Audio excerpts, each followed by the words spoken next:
Over 50 different stadiums have been used over the 128-year history of the VFL AFL, ranging from stadiums as small as Mount Barker to as big as the EMCG.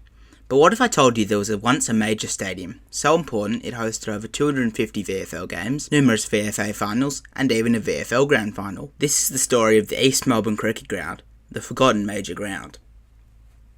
The East Melbourne Cricket Ground was founded on the 23rd of October 1860 by a group of boys from Scotch College, led by a man by the name of Alfred E. Clarke, who recognised the sporting potential of a piece of land between the present-day Jolimont Road and Wellington Parade South, about 100 metres north of the MCG, in what was then called Captain Lonsdale's Cow Paddock.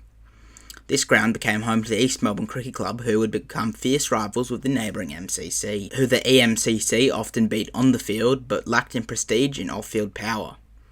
Through the latter years of the 1860s and early 1870s, the MCC and MCG began to decline, leading to one person to say that they guarantee there are no better wickets to be got than on the East Melbourne ground at the present time, and another to say that it had the best playing ground in the colony being the present-day state of Victoria, highlighting the general consensus of the community around this period of time. Following the MCC's announcement that they would be improving facilities to their ground, the EMCC announced similar plans to expand their capacity to over 20,000, and the EMCC were granted permission to begin charging fees for entrance into matches. In 1876, tensions rose when the EMCC secretary, who was a member of the MCC as well, attended an MCC meeting to discuss plans to build a stand and pavilion for the ground. He attempted to persuade the members against it, citing that the club would not be able to pay off the debt incurred to build them. Following this, he then declared in front of the members that his club and ground had signed an agreement with James Lillywhite to play matches at their ground with his touring English team. Lillywhite ultimately switched to the MCG, and this, in part with the fact that the MCC went ahead with construction of the new grandstand, building the famous reversible stand, led to the downfall of the EMCG, moving further into the shadows of its big brother. The revenue that the MCG had generated from leasing the oval to the north and using the reversible stand inspired the EMCC and many other powerful clubs in the city to begin lending their grounds out for the winter. And in 1882, the Essendon Football Club, yes, that Essendon Football Club, moved homes to the EMCG. They continued to play there, and their support grew as the population in the city in general did too. When the VFL was established, Essendon stuck with it as their home ground, and it even hosted a semi-final in the 1897 season. It would continue to host regular football until in 1900, where it would host the grand final, becoming the second venue to host it after the Junction Oval had hosted in 1898 and 1899.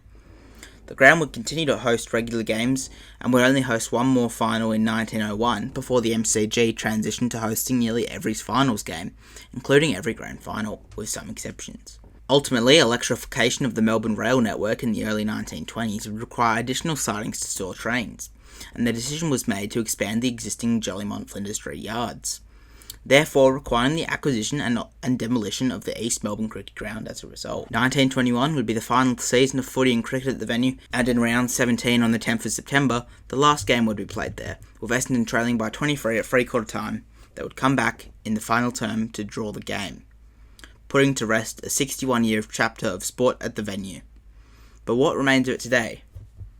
With the opening of the City Loop in the 80s, to put it simply, the land was no longer required. So let's take a trip to the location of the former ground. It's incredible to believe that this once hosted a grand final. Having been turned into luxury apartments, there are still hints that it was once a footy ground, such as this building here, which presumably designed to look like a football pavilion of the era, and this roundabout, which very well could be a nod to the centre circle of a footy ground.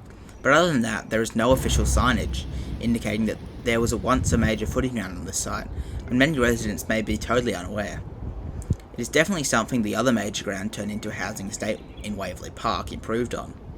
But anyways, that does make it the end of today's video. If you did enjoy, I would greatly appreciate a like and subscribe, as it helps the channel to grow, and I'll see you in the next one.